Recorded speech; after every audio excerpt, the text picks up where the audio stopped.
Hello muze dukore keke ya orange imeze neza kandi mugomba gukurikiza amabwiriza. Utangirana n'ibipimo. Aka kantu kagura icyatanu ahantu hose kaba gafite ibipimo by'abagarama 100 kugeza kuri 500. Hanyuma n'uyu n'umunzani ufite kimwe muri ibyo nibyo wakoresha. Hanyuma ibi ni ibipimo byanjye nakoresheje nkora keke, ibyo nibyo mugomba gukurikiza 100% na kimwe muvanyeho.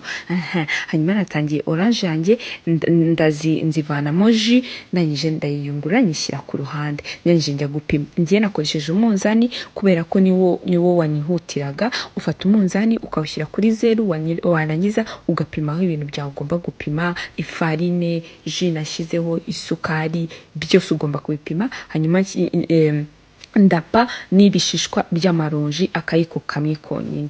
Nuko mfata amagi ndavanga, niyo tubanza gushyiramo n'isukari, ubanza gushyiramo ibintu by'amazi hamwe n'isukari. Mvanga amagi n'isukari, nuko ndangije shyiramo amavuta, nuko urabivanga neza, shyiramo na orange, shyiramo n'amata, ukavanga ku buryo bibanza bikaba amazi. First nakunyu gakeya kariya kize bari kumuzayamushyiramo na yaronji hamwe na capamandazi nayishyizemo. Ugomba kuyishyiramo n'ifarine. Mbanza gushyushya ifu yanjye nkuko twabivuganye. Urashyushya ugacana igashyuha, ukayipfundikira, ubundi ukigendera ugakomeza gukora ibyo wagakoraga. Ndaza fata amavuta nshyira muri kakanu nari gushyiramo keke, wa muvango wanjye umushyiramo neza.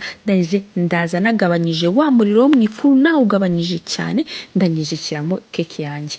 Nuko nanje mfata jus ya kakaji ka orange nasaguye, shyiramo agasukari gasa nk'agashyuha, ntago katogose, karashyuha. Ndangije ngashyira ku ruhande. Keke kugira ngo ibihiye uraza ugafata agakildo ugashyiramo imbere, wabona nta kintu kizanye hagati cy'ikintu cy'ikibi ukijya nk'itahiye ukayivanamo. Nayitetse iminota 40 ku muriro muke cyane.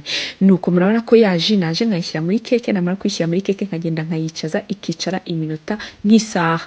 Nuko ako nagakuza kandi kari kaje rero kamari ya mbere kambwira ngo ayiyindi try